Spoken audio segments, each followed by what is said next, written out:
তাহলে অন্নপূর্ণার final list চলে এসছে, কারা থাকছে, কারা বাদ যাচ্ছে, কত অ্যাপ্লাই হয়েছিল, সমস্তটা বলবো এই ভিডিওতে।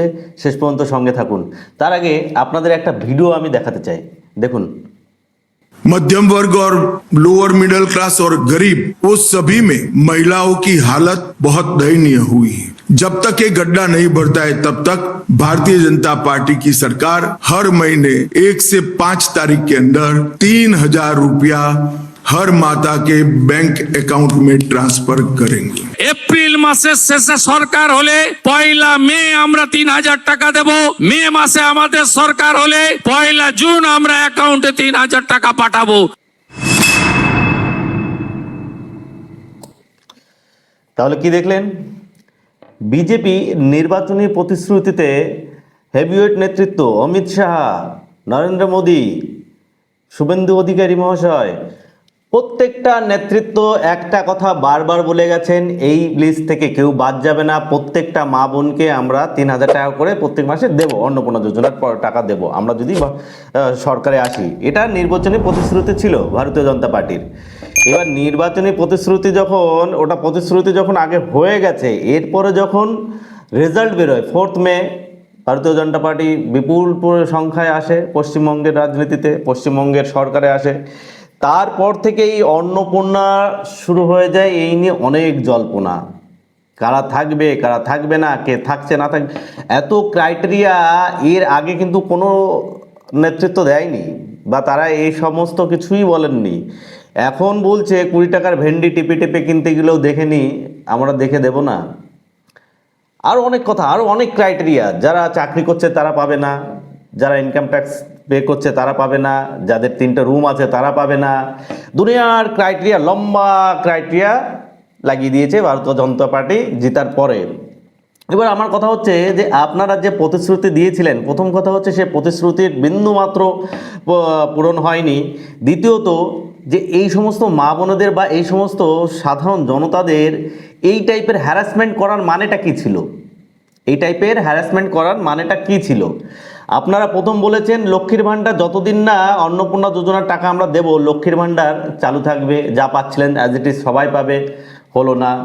তারপরে বলেছিলেন আমরা 1 মাসের মধ্যে এনরোলমেন্ট করে আমরা সবাইকে টাকা দেবো, হলো না।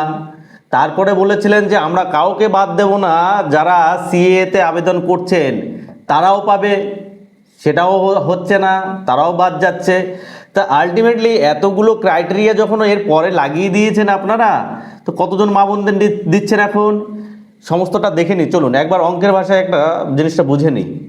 একবার বলছে যে আমরা প্রথম কিস্তিতে 28 লক্ষ মা বোনদের দিয়ে দিয়েছি, তারপর বলছে 1,30,00,000 মা বোনদের আমরা এনরোলমেন্ট করে নিয়েছি। এখন তো ক্রাইটেরিয়া, এত লম্বা ক্রাইটেরিয়া দিচ্ছে, কে বাদ পড়ছে কে থাকছে এটাই তো এখন বোঝা যাচ্ছে না। এই যে ফাইনাল লিস্টটা এসছে, কাদের নাম আছে কাদের নাম নেই আমার কমেন্ট বক্সে অবশ্যই জানাবেন। তবে একটা কথা আপনাদের জানিয়ে রাখি, অঙ্কের ভাষায় যেটা বলছে, এই সরকার টোটাল আমাদের অ্যাপ্লিকেশন জমা পড়েছে কত, টোটাল অ্যাপ্লাই হয়েছে 1,60,00,000, তার মধ্যে বাদ গেছে 26 লক্ষ।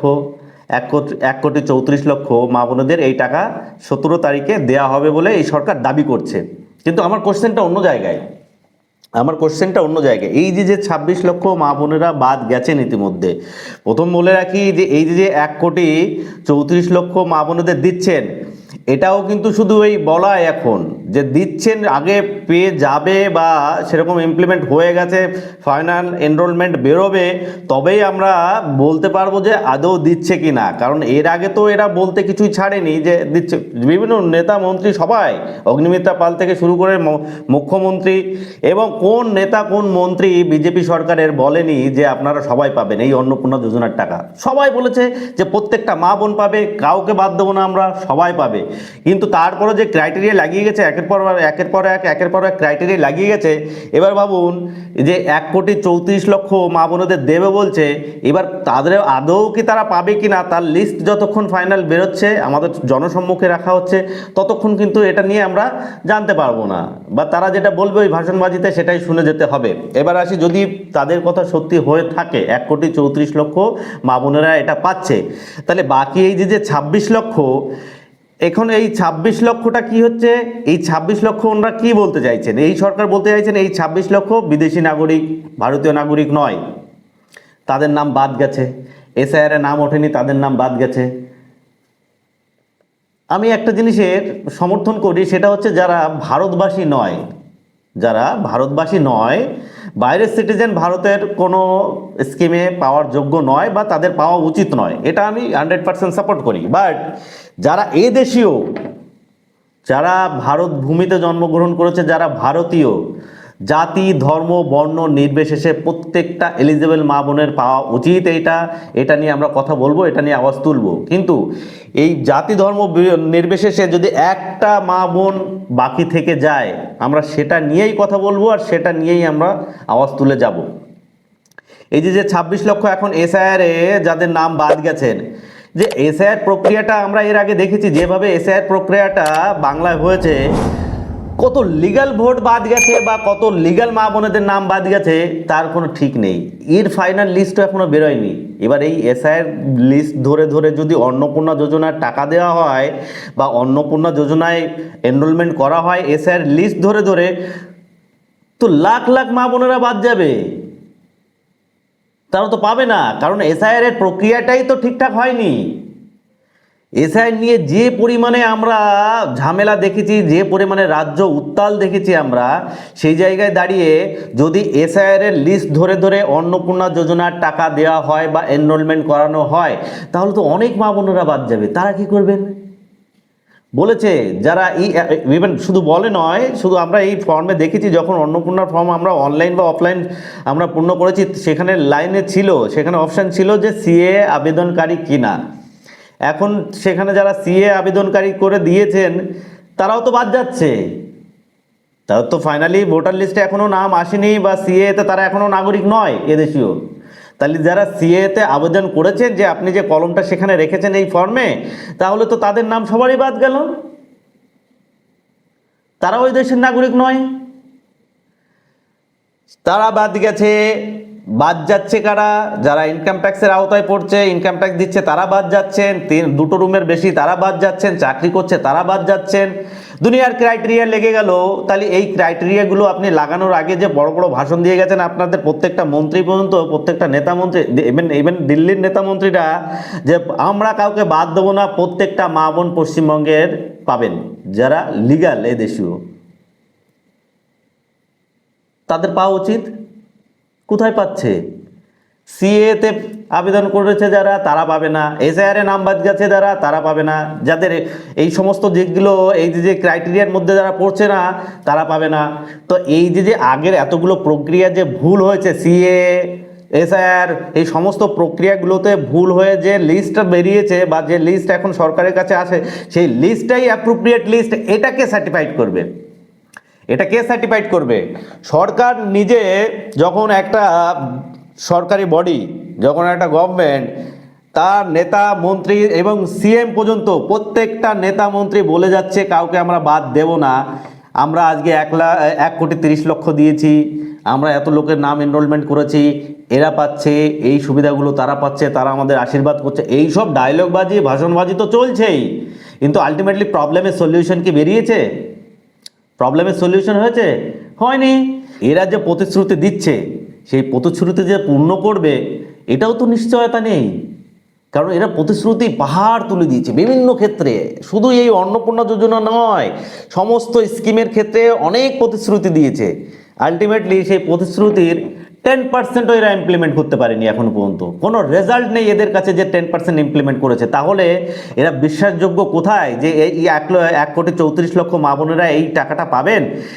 এই যে লিস্টটা যতক্ষণ না আমাদের সামনে আসছে, ততক্ষণ কি করে জানবো যে 1,34,00,000 মহিলাদের বা মা বোনেদের দিচ্ছেন এই টাকাটা? তারা এই সুবিধাটা দিচ্ছেন, এনরোলমেন্ট করেছেন। যতক্ষণ না জনসম্মুখে আসছে, যতক্ষণ না আমাদেরকে ফাইনাল লিস্ট দেখানো হচ্ছে, আমরা এর প্রতিবাদ করব। এবার একটা জিনিস ভালো করে দেখুন, যে পোর্টালটায় আমরা অ্যাপ্লাই করেছি, যে সরকারি পোর্টালটায়, সোশ্যাল সিকিউরিটি পোর্টালটায় অ্যাপ্লাই করেছি আমরা, সেই পোর্টালটা এখন কিন্তু পাবলিকদের অ্যাক্সেস তুলে দিয়েছে। আপনি আপনার স্ট্যাটাস কি পর্যায়ে আছে, আপনার রিজেক্ট হয়েছে না অ্যাপ্রুভড হয়েছে না আন্ডার ইনকোয়ারি, আপনি এখন সেটা চেক করতে পারবেন না। এই যে বলেছি, এই সরকার যে প্রতিশ্রুতি দিচ্ছে আর যা করছে তার মধ্যে হিউজ হিউজ পার্থক্য আছে, হেল অ্যান্ড হ্যাভেন পার্থক্য আছে। এই হেল অ্যান্ড হ্যাভেনের পার্থক্যের কারণেই বিশ্বাসযোগ্যতা হারাচ্ছে এই সরকার। আপনাদের একটা সিটিজেন পোর্টাল খুলেছেন গভর্নমেন্টের তরফ থেকে, পাবলিক অ্যাক্সেস ছিল যখন অ্যাপ্লাই করেছে, সেই পাবলিক অ্যাক্সেসটা কোথায় গেল? তারা কেন অ্যাক্সেস করতে পারবে না যে তাদের লিস্টটা কোন পর্যায়ে আছে? আপনাদের যে কোনো স্কিম ট্রান্সপারেন্ট কেন থাকবে না? এত ধোঁয়াশা কেন, এত গড়িমসি কেন? আপনাদের যে কোনো স্কিম ট্রান্সপারেন্ট কেন থাকবে না? যদি আপনাদের স্কিম ট্রান্সপারেন্ট না থাকে, আলটিমেটলি অ্যাকচুয়ালি কী বলুন তো, যে এদের কথা যা ভাষণবাজি চলছে সেটা তো বিলকুল বিশ্বাসযোগ্য নয়ই। তারপরে এই সমস্ত স্কিমে যে ট্রান্সপারেন্ট রাখবে সেটাও তো আমাদের ভাবার অতীত, বাপরে, সেটাও তো ভাবা যায় না। এখন কথাটা হচ্ছে যে এই যে বিশ্বাসযোগ্যতা সরকার এই জায়গায় এসছে, বিশ্বাসযোগ্যতা হারিয়েছে, আমরা এদিকে নজর রাখবো যে এই সরকার এখনো পর্যন্ত যা বলে যাচ্ছে তার কোনো কিছুই পূর্ণ হয়নি। এখন যে কিছু বলছে সেটাও যে হবে সেটাও বিশ্বাসযোগ্য নয়। এই 1,34,00,000 মা বোনেরা সামনের 17 তারিখে 17ই আগস্ট টাকাটা পাবেন বলেছেন, কিন্তু এই 17 আগস্ট যে টাকাটা পাবেন বলেছেন এটাও তো বিশ্বাসযোগ্য নয়।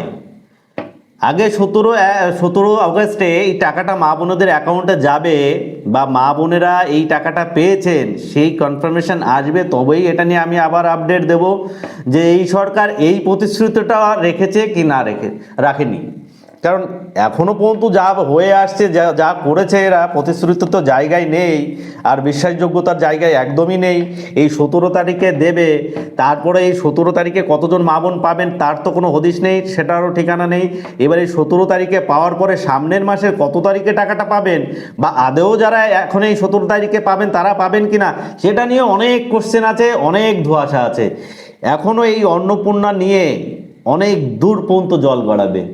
যখন স্বয়ং মুখ্যমন্ত্রী বলছেন যে ভেন্ডি কিনতে গেলে টিপে টিপে কিনি, তাহলে বছরে 36,000 টাকা দেব, সেটা একটু যাচাই করে দেবো না? অবশ্যই যাচাই করে দেওয়া উচিত। যারা এদেশের নাগরিক নয় তাদের দেওয়া উচিত নয়, কিন্তু যারা এদেশীয় নাগরিক, ধর্ম বর্ণ নির্বিশেষে যেসব মা বোনেরা এলিজেবল তাদের দিতে হবে। আবার প্রথম কথা হচ্ছে এলিজেবল যে ক্রাইটেরিয়া রেখেছে, এই এলিজেবল ওয়ার্ডটা বলতেই কেমন একটা লাগছে জানেন তো। কারণ কি, এই এলিজেবল কথাটা বললে একটা ক্রাইম মনে হচ্ছে। কারণ যে পরিমাণে এই এলিজেবল ক্রাইটেরিয়াটা রেখেছেন এই সরকার, সেই জায়গায় এই এলিজেবল বলতে গেলে তো মা বোনেরা অর্ধেকের বেশি বাদ পড়ে যাবে। প্রথম সবাইকে দেবো, বড় বড় ডায়লগ ভোটের আগে, সবাইকে দেবো, প্রত্যেকটা মা বোন পাবে। তারপরে বলছে ভেন্ডি টিপি টিপি কিনতে গেলে আমরা দেখিনি। আমাদের নজর থাকবে। এখনো পর্যন্ত এই সরকার যা যা প্রতিশ্রুতি দিয়ে দিয়েছে বা যা যা প্রতিশ্রুতি অলরেডি দিয়েছে, কিচ্ছু তার পূরণ হয়নি বা ইমপ্লিমেন্ট হয়নি। আর সমস্ত কিছুতেই গড়িমাসি, সমস্ত কিছুতেই একটা অন্য রকমের ক্রাইটেরিয়া চলছে, বা সমস্ত কিছুতেই তার ধোঁয়াশার শেষ নেই। সমস্ত ক্ষেত্রে, চাকরি হোক, যে কোনো এই সরকারের স্কিম হোক, বা এই সরকারের আন্ডারে যে কোনো প্রাপ্য কিছু পাবেন, কোনো যোজনায় অন্তর্ভুক্ত হোক, সমস্ত ক্ষেত্রেই এই সরকার যে ক্রাইটেরিয়া লাগিয়েছে, যে পর্যায়ে আজকে এই জায়গায় এসছে, তো একটা জিনিস আমরা বলতে পারি যে এই সরকারের প্রতিশ্রুতি আর ইমপ্লিমেন্টের মধ্যে অনেক পার্থক্য। এই যে 17 তারিখে টাকাটা দেবে বলেছে, এই 17 তারিখে কতজন মা বোনেরা পাচ্ছেন কমেন্ট বক্সে অবশ্যই জানাবেন। যারা পাচ্ছেন না তারাও জানাবেন। এবার এই এলিজেবল ক্রাইটেরিয়া কারা পড়েছেন এর মধ্যে তারা জানাবেন। এই 17 তারিখে পাচ্ছে, তারপরে আবার সামনের মাসে কত তারিখে পাবে, আদৌ কি পাবে না, সেটা নিয়েও অনেক ধোঁয়াশা। তো আমাদের এই সমস্ত ক্ষেত্রেই নজর থাকবে। আর আমি সময়ে সময়ে আপনাদের এই টাইপের আপডেট দেব, বা এই টাইপের প্রতিবেদন আমি করব। চোখ রাখবেন প্রাইম বাংলায়। আমরা সমস্ত ক্ষেত্রে আওয়াজ তুলব। যেখানেই এই সরকার তাদের স্বেচ্ছাচারিতা চালাবে, যেখানে এই সরকার সাধারণ পাবলিককে ধোঁয়াশায় রাখবে, সেখানেই আমাদের আওয়াজ তুলব আমরা। তাহলে আজ এই পর্যন্ত, দেখা হবে অন্য কোনো প্রতিবেদনে। ততদিন ভালো থাকবেন, সুস্থ থাকবেন। নমস্কার।